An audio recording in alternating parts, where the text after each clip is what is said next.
Erica, seen here in action at the Hunter Valley Bodybuilding Championships early this year, already holds the Miss South Pacific title. Although she has only been active in the sport for a short time, Erica has swept all before her. In the Asian Championships, she was a clear winner, defeating Yuri Ejima of Japan, who took second place, and Salbia Moros of Singapore, who took third place.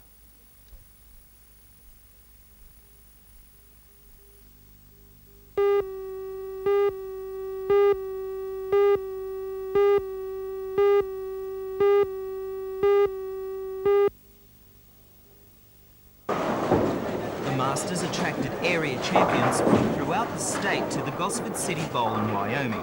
They came from as far as Wagga and Tamworth to compete. Playing against the defending Masters and area champions were 12 extra players who had fought through the qualifying rounds at Gosford to get a crack at the men's and women's singles titles. The tournament was sponsored by ANZAC, and the winners received cash, trophies and a return air ticket to the National Masters at Hobart in October.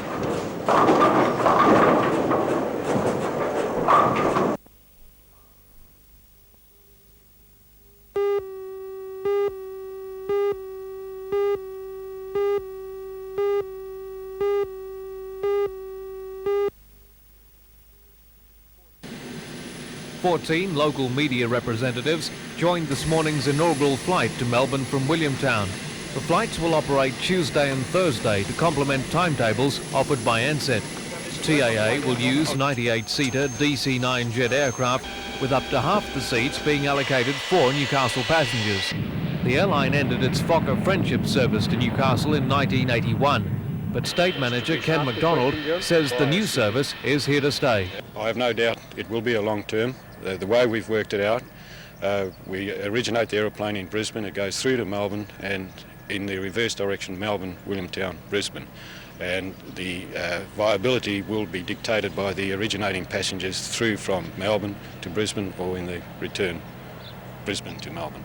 Will there always be spaces on that flight for Newcastle passengers? We've taken care of that.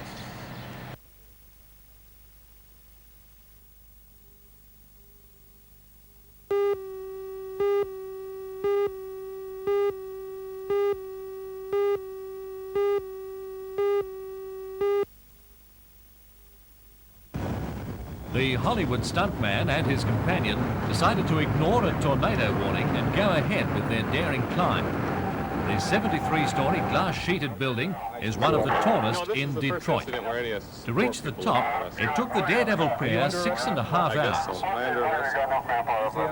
I've been ordered to detain him for conspiracy to commit a misdemeanor. Thank you. Their resilience and courage certainly didn't go unnoticed. Once they were back on the ground, stuntman Ron Broyles and fellow climber Ken Rick were arrested by the Detroit police. Also arrested was a third man, guilty only of maintaining radio contact with the pair throughout the climb. Yeah, Ken Rick is Picture's awful, huh?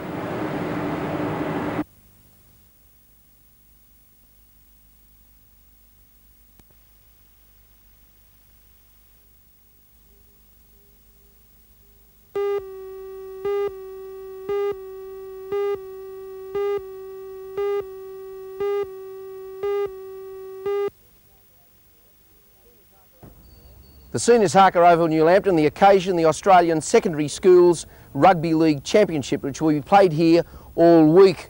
New South Wales Combined High Schools, New South Wales Catholic Colleges, the Australian Capital Territory, the Queensland Secondary Schools, and indeed a President's 13 will participate in this round-robin tournament. The secondary schools, teams behind me at the moment, are the combined colleges, the Catholic colleges, and the President's 13 in the darker green.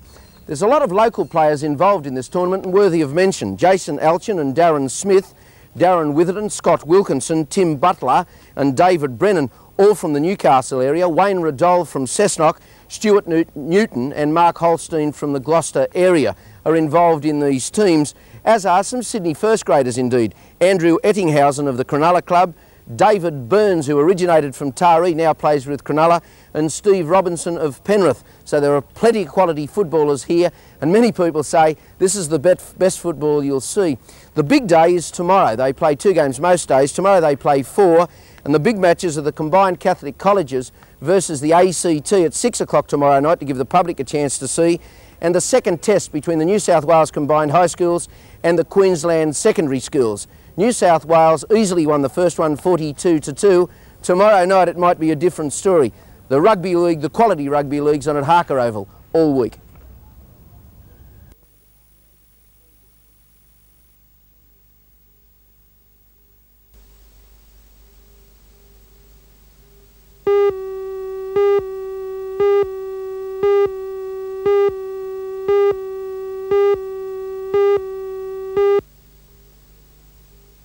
Early in the life of the council, we did a deal of a barter of land for roads deal with White Industries and Newland coal mines, whereby 12 kilometres of the worst piece of road between Merriwa and Mudgee was realigned at a cost of $500,000. Under normal government funding, this would have taken 10 years. Quite recently, we entered into arrangements with the Department of Main Roads whereby $800,000 will be spent over 4 years to bring that section of road up to tar seal standard, thus giving an all-weather tar seal link between Merriwa, Newland and Mudgee. We have also expended $400,000 in upgrading 4 kilometres on the Scone Willow Tree Road to a tar seal standard, thus improving access out to Scone and Willow Tree.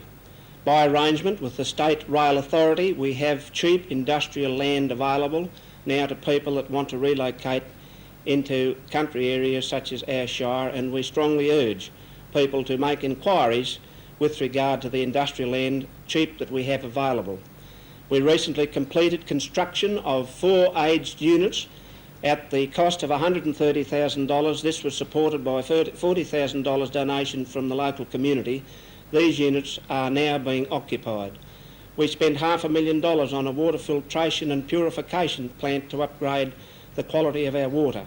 We have spent $130,000 on upgrading a sporting complex, lighting our football and cricket grounds, upgrading the tennis courts, basketball courts, and building a gymnasium and a squash court complex.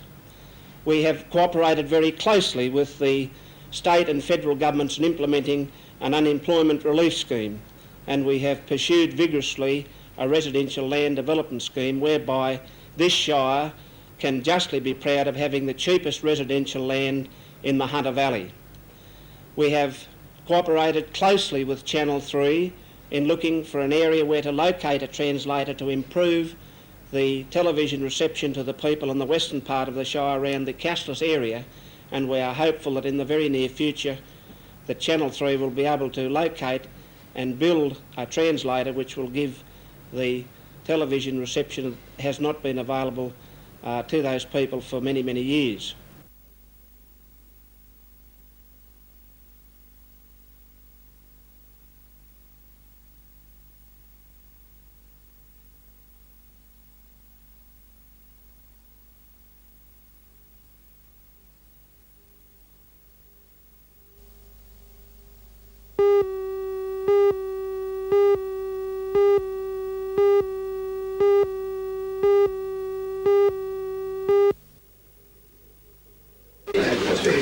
The scheme will be given a 6-month trial on the Central Coast. Claims up to $10,000 for debts, faulty workmanship, property damage and vehicle accidents will not have to be heard in the District Court. Instead, an arbitrator, such as an appointed solicitor, will be able to make a judgment. 8 men have been appointed by the Chief Judge of the Gosford District Court, Judge Staunton. The new system is expected to relieve the backlog of small cases, some of which can take up to 12 months to settle. I asked the State Attorney General if the new system left solicitors open to bribery. First of all, there's the right of rehearing of cases before the court if any of the parties are dissatisfied, where the amount is over $1,000. And secondly, the people selected to be arbitrators are people selected by the Chief Judge of the District Court, the Chiefest Dependent Magistrates, on recommendation by the Law Society and ultimately by the Bar Council, we feel. So they will be people of perfect integrity so far as their capacity to discharge these duties. The scheme is similar to ones already operating in America. They've proved popular because of the speed of settlement and the less formal procedure. Rod Dawson, a Gosford solicitor, says even where parties do not accept the arbitrator's award, most settle out of court on the basis of having had a trial run. There's no doubt this is a radical change to the court system if it's adopted statewide. What do you think the end result is going to be? I think that the end result will be that the courts will be dealing with more complex matters of greater monetary value where the risks perhaps are greater to the parties.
Daddy, what one's right? Yeah, no, this is what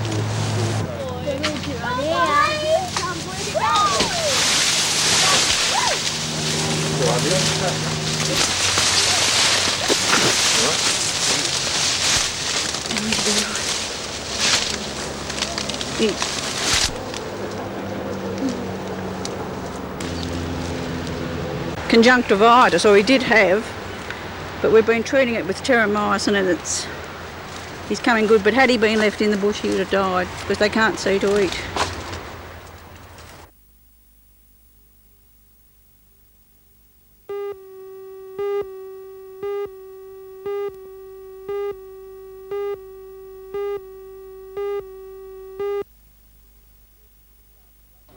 Good evening. The Newcastle Rugby League General Committee and the majority of its 10 senior clubs gave the green light last night for a change in the constitution that would allow under 20s, under 18s and under 16-year-olds to play in a district-wide competition starting in 1984.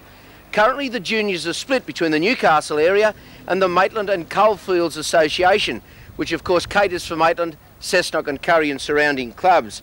One club that was totally opposed to the idea was the Maitland Club, whose president Dave Morland claimed it would be the end of junior football in Maitland. League manager Graham Hard scoffed at this suggestion. Maitland and Coalfields junior president Ned Ryan even went as far as to make predictions there could be a breakaway amongst the juniors at Maitland, so incensed will his clubs be about this move. Most league officials, though, see it as a way of improving the standard right throughout the grades in the near future. Ironically, it was Mr Morland who suggested that the league directors should look at the poor performances of junior and senior rugby league teams in the near past in an effort to improve their standard. This is seen as one method of doing just that. It is also certain that after last night, the under-23s or a third grade may return, and under-20s, as was suggested to come up to play in the senior grades, will remain in junior competitions. Coaches will also be required to obtain qualifications in the near future to coach any rugby league side, right from seniors right down to juniors. And that will be a major step, in my opinion, the fruits of which can be seen very shortly.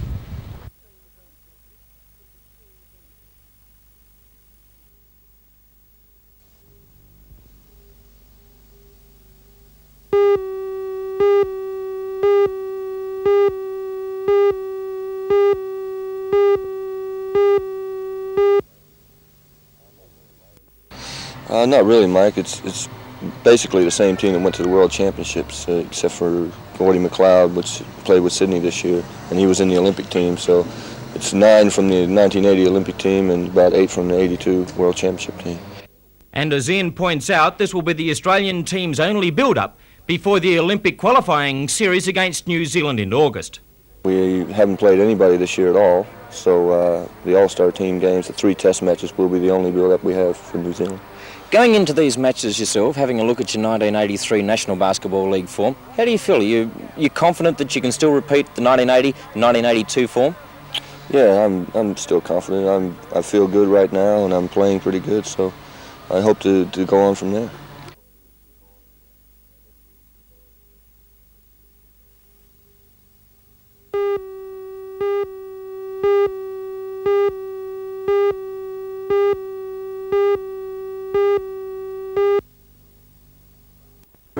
The Expo will be held at the Newcastle Workers' Club on Monday and Tuesday of next week. To promote the exercise, the club mounted what must be one of the most unusual media events ever in Newcastle. 5 personalities, Mark Bridie from the Herald, David Jones of 2NX, Michael Harris of 2HD, and yours truly were put to the test. Shoes and socks off, we were literally into the barrel for a grape crushing competition. And the styles, well, they were many and varied. Seconds have gone past. You've got another 45 seconds. Flat out for Rome for 2HD. TKO's close behind, I'd say. David Jones has reduced to a trickle there. Come on, David. Another 15 seconds. Michael has split us at 60 seconds. Person, you're the first name out of the barrel with that person. You win a basket of wine. Peter Arnold. After 60 seconds, the judges, 2HD's Pat Barton and the Hunter Valley Wine Society's Peter Arnold were called in to adjudicate. The decision, by a large slosh, the Herald's Mark Briley. He accepted the prize of a box of wine, but declined to taste his very own Chateau Lafite. And he was assured it wasn't a must. The organiser, Workers' Club Secretary Manager Peter Masters, to be a lot of fun, was quick to point and a big out that the promotion wines for on show the Hunter next Valley week and its will wines. definitely It's a bit unusual, isn't it, for Hunter wines to be promoted today's in the Hunter? Well, we think it's about time that we brought the Hunter wines to Newcastle. It's a long way to travel up the valley, and it gives everybody a chance to not only enjoy themselves, taste all the wines under one venue, but also to get a taxi home.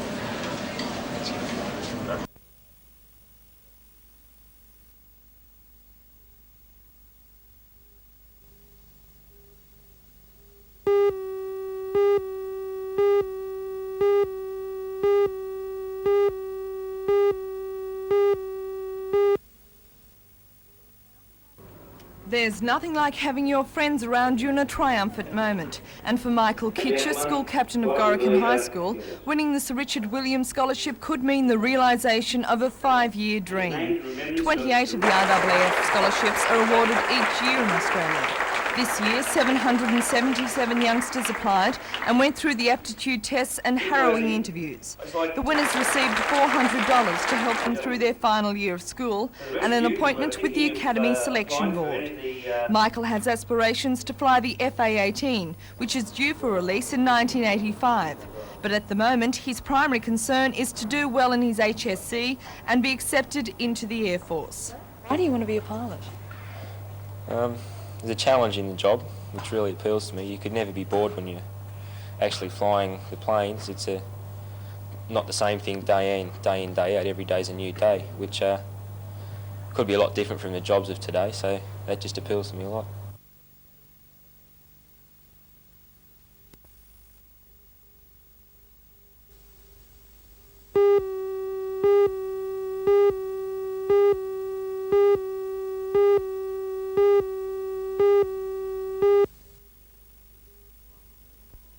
Londoners have even resorted to cooling their beer in an effort to escape the high temperatures. In some areas, the mercury soared to 33 degrees, and the hot conditions are likely to persist. There's been one low reading, however. The rain gauge remained empty, except for some parts of Wales which were hit by summer thunderstorms. The heat prompted Princess Diana to dispense with the pantyhose and attend the Buckingham Palace garden party bare-legged. Guests gave up the traditional cups of tea for freshly made iced lemonade. At London Zoo, the elephants were given an extra long bath, and the long-nosed tapir was rubbed down with a blocking cream to ward off the sun's harmful rays. Others made the most of the sunshine and cooled down as best they could.